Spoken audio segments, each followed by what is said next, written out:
मध्यलोक के मध्य में जम्बू द्वीप है, इसे बताया तो सही। त्रिलोक का अत्यंत सूक्ष्म वर्णन गणितानुयोग रसप्रद शैली से चित्रांकन द्वारा दर्शन के लिए अभिनंदन। ठीक है।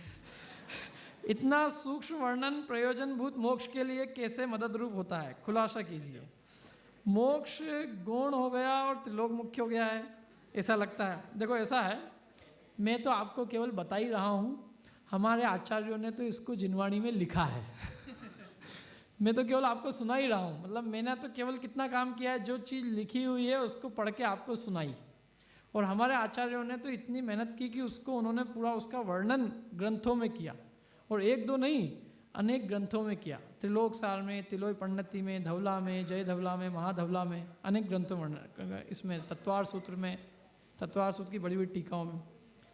तो इसके लिए आप एक काम करना, टोडरमल जी साहब की सम्यक ज्ञान चंद्रिका की टीका की प्रस्तावना है, वो प्रस्तावना आप जरूर पढ़ना। ये जिनने भी ये प्रश्न भेजा है वो मेरे से बाद में मिल लेना, यदि उनको प्रस्तावना कहाँ मिलेगी नहीं तो इसलिए वो मेरे से ज़रूर मिल ले। मेरा बहुत उनसे अनुरोध है, नम्र निवेदन है कि वो मेरे से मिल ले, ताकि मैं उनको वो प्रस्तावना दे सकूँ। वो प्रस्तावना पढ़ने लायक है।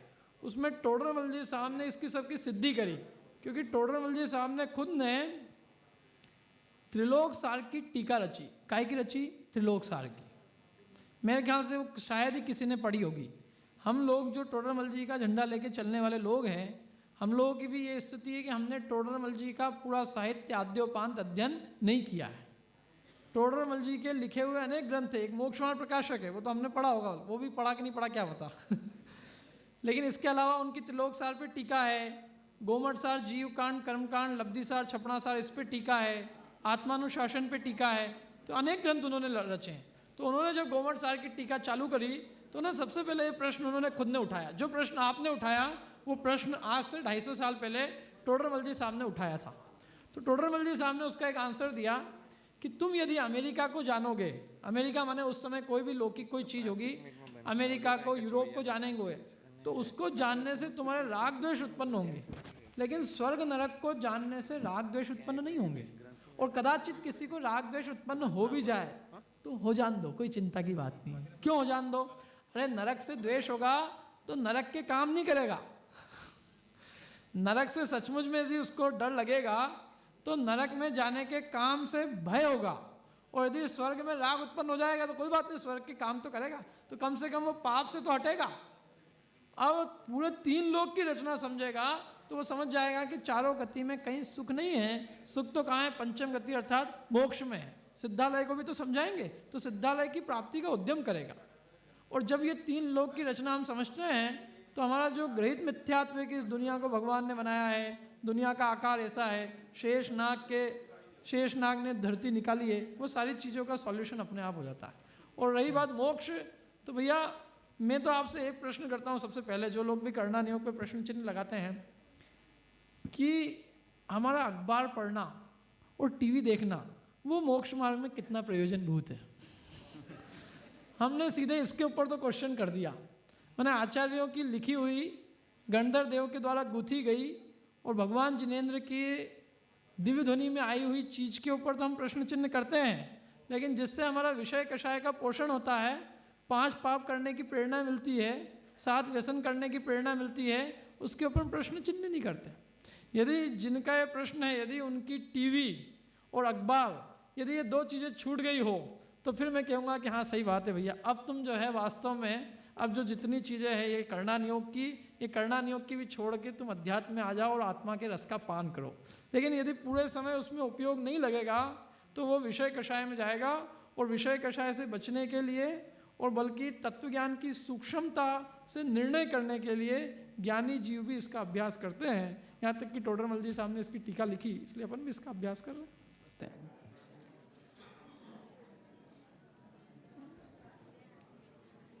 एक मिनट थोड़ा सा और देख लेते हैं। क्या तीर्थंकर का समोशरण यूरोप और अमेरिका में भी जाता है? देखो ऐसा है कि तीर्थंकर का समोशरण को आर्यखंड में जाने में कोई दिक्कत नहीं है। ये यूरोप और अमेरिका का तो ऐसा है कि अमेरिका का इतिहास भी ज़्यादा पुराना मिलता नहीं है। इस दुनिया में ऐसे कितने ही क्षेत्र हैं जो पहले जिनका अस्तित्व नहीं था, और कितने ही क्षेत्र ऐसे हैं जिनका अस्तित्व था और वो अब मिट गए। इस पृथ्वी की संरचना में अनेक परिवर्तन होते हैं। जहाँ आज पृथ्वी है वो समुद्र में मिल सकती है, और जो समुद्र में जो पृथ्वी है वो ऊपर निकल सकती है। तो उस समय यूरोप था भी कि नहीं था, अमेरिका था भी कि नहीं था, पहली बात तो उस पर अपन विचार करेंगे कि उस समय यूरोप था, क्या एग्जिस्टेंस था, अमेरिका था। खासकर अमेरिका के बारे में तो आता है कि अमेरिका का ज़्यादा इतिहास ही नहीं है। वहाँ कोई भी चीज़ खोदो, वहाँ पे कहीं भी खोदो, कहीं खोदने पे किसी भगवान की या कोई भी भगवान की मूर्ति तो मिलेगी ही नहीं, और कोई चीज़ नहीं मिलने वाली वहाँ। माने वहाँ पर पुराना कोई कंस्ट्रक्शन का, पुरानी कोई इमारत का अथवा पुरानी किसी चीज़ का कोई अवशेष खोदने पर मिलता ही नहीं है। तो ऐसा लगता है जैसे पहले वो ज़मीन समुद्र में दबी हुई हो और बाद में निकल गई हो, उसमें कोई आश्चर्य नहीं है। तो इसलिए, और यदि पहले हो भी तो भी तीर्थंकर का समोषण वहाँ चले, मतलब उस क्षेत्र में कौन रहता था उस समय, वो सारी बातें देखेंगे ना। यदि वहाँ उस समय ये इतना विस्तार हो इसका, और उस मतलब जो हिंदुस्तान है, हिंदुस्तान का इतना विस्तार वहाँ तक हो और उस समय वहाँ पे गए हों, तो उसमें कोई दिक्कत नहीं है। चौथे काल में लोग म्लेच्छ खंड में जाते थे, पर अब क्यों नहीं जा सकते हैं? अब किसको जाना है? अब म्लेच्छ खंड में इसलिए चले जाते थे पहले क्योंकि उनके पास में अनेक प्रकार की, वही कहा ना, अनेक प्रकार की विद्याएं होती थी। जैसे चक्रवर्ती है, चक्रवर्ती की पूरी सेना 6 खंड की सैर करके आती है।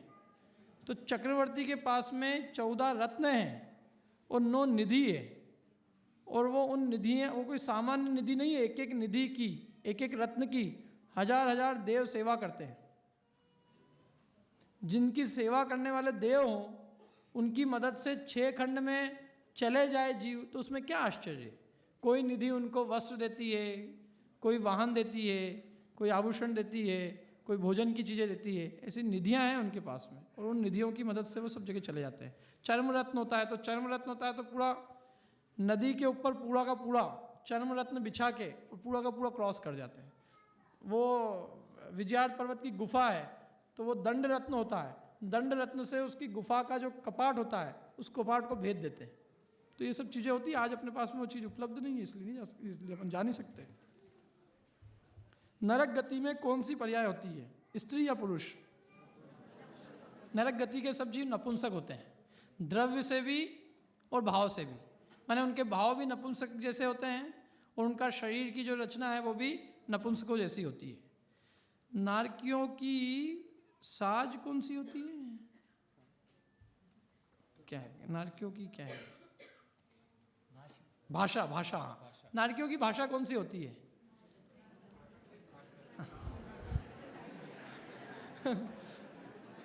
लड़ने भिड़ने वालों की क्या भाषा होती है? अब ये तो देखना पड़ेगा भैया, मेरे को भी नहीं पता। अच्छा, असुर देव जो होते हैं वे कैसे कर्मों से बनते हैं? असुर कुमार जाति के देव कैसे कर्मों से बनते हैं? तो असुर कुमार जाति के देव जिनको लड़ाने की आदत हो यहाँ पर, लेकिन फिर भी थोड़ा बहुत पुण्य कर्म करे, उसके फल से वो असुर कुमार जाति के देव बन जाते हैं।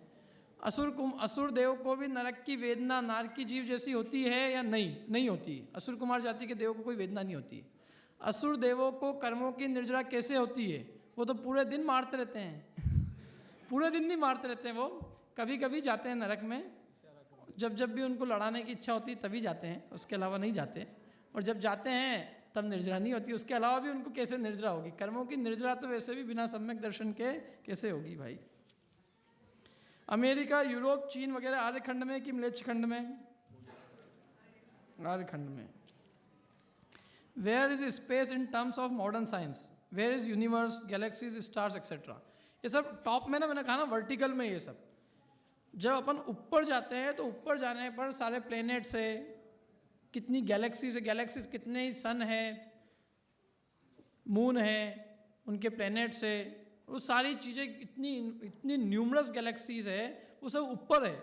इस लोक पे जहाँ हम रह रहे हैं उस लेवल पे, हॉरिजेंटल लेवल पे कुछ नहीं। ये सब बताया ना कितने योजन ऊपर जाकर है? 690 योजन ऊपर जाकर, और 900 योजन तक है ये पूरा। सब बहुत सारी गैलेक्सीज है। इतने असंख्यात द्वीप समुद्रों में असंख्यात सूर्य है और असंख्यात ही चंद्रमा है। सबसे ज़्यादा संख्या ही इनकी है चारों प्रकार के देवों में। माने भवनवासी, व्यंतर, ज्योतिषी और वैमानिक, ये जो 4 प्रकार के देव हैं, इनमें सबसे ज़्यादा संख्या ज्योतिषी देवों की है। अभी एक प्रश्न है जो कि बार बार आ रहा है, उसको अपन आखिरी में कवर करेंगे।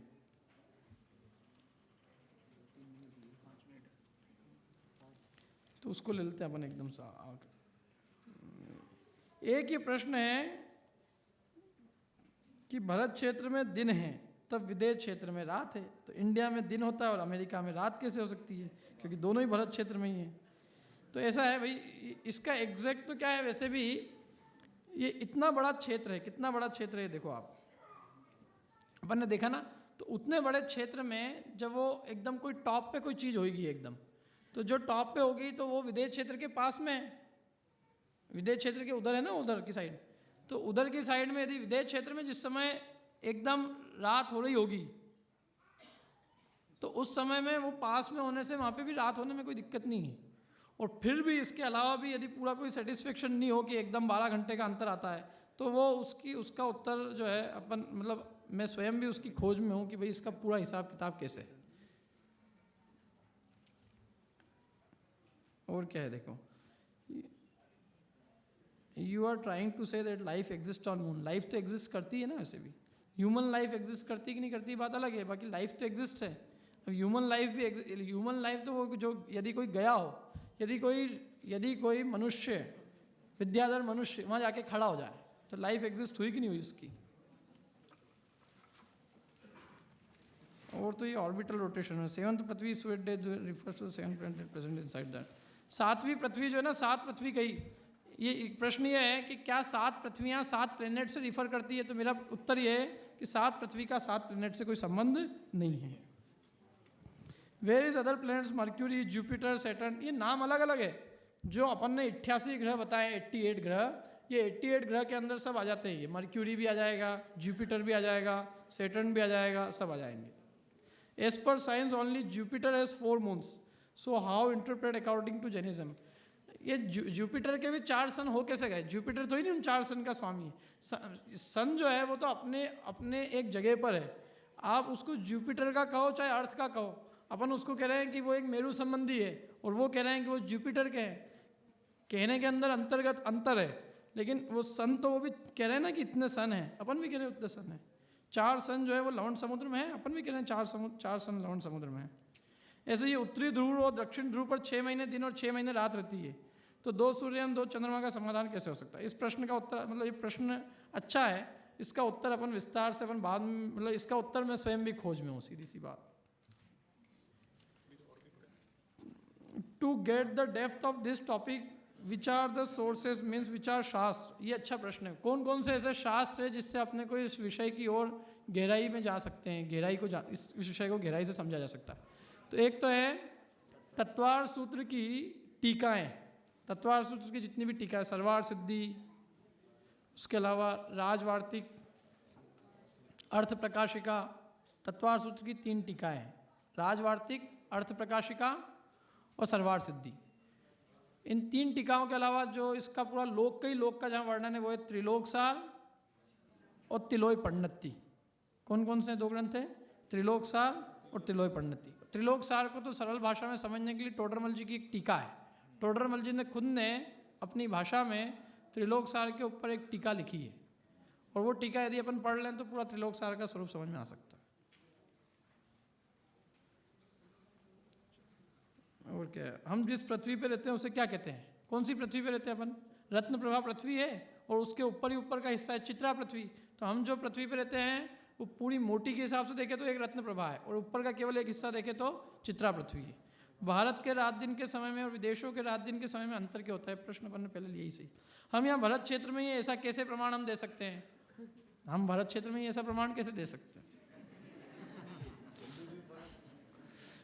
भाई ये प्रमाण तो अपने को तीर्थंकरों ने दिया है, ये सारे नाम भी उन्होंने ही सिखाए हैं। भरत क्षेत्र, एरावत क्षेत्र, विदेश क्षेत्र, ये सारी जानकारी अपने को किसने बताई है? सर्वज्ञ भगवान ने। सर्वज्ञ भगवान के ज्ञान के आधार से अपन कहते हैं कि अपन भरत क्षेत्र में रहते हैं।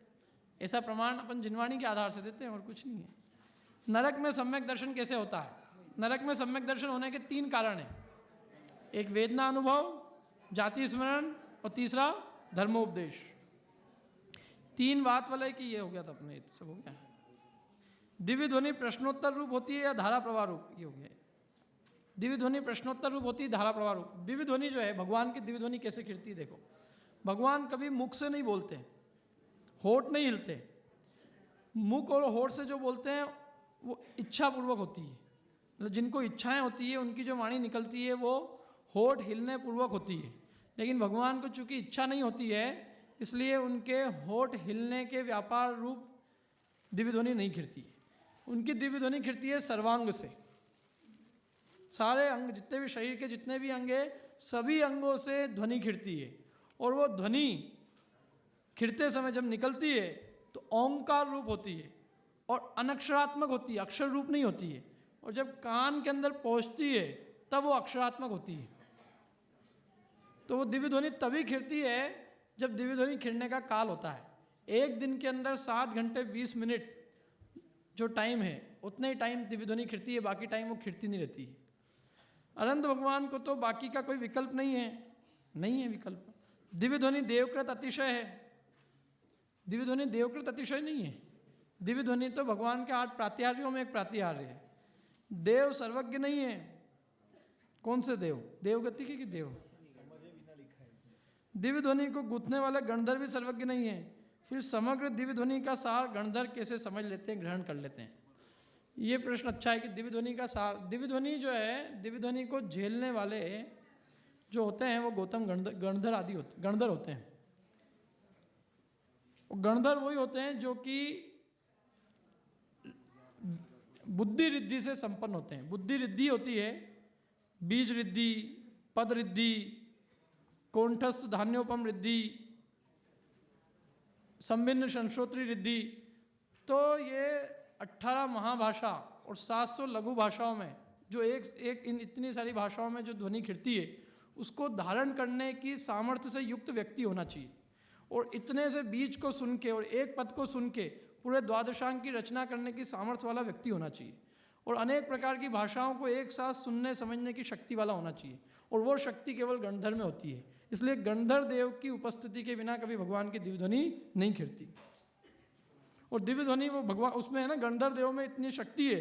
माने गणधर देव मन परे ज्ञान के धारी है, अवधि ज्ञान के धारी है, मति शुद्ध ज्ञान की अनेक रिद्धियों के धारी है। इसलिए वो सब दिव्य ध्वनि झेल सकते हैं। टाइम अपना हो गया, बाकी अपन बाद में चर्चा करेंगे। इसके अलावा जो प्रश्न है वो बाद में आप लोग जिन जिन के प्रश्न बचे हों वो मेरे से बाद में आके इसका समाधान ले लेना। अभी का टाइम थोड़ा ज़्यादा हो गया है, इसके लिए मुझे थोड़ा सा माफ़ करना।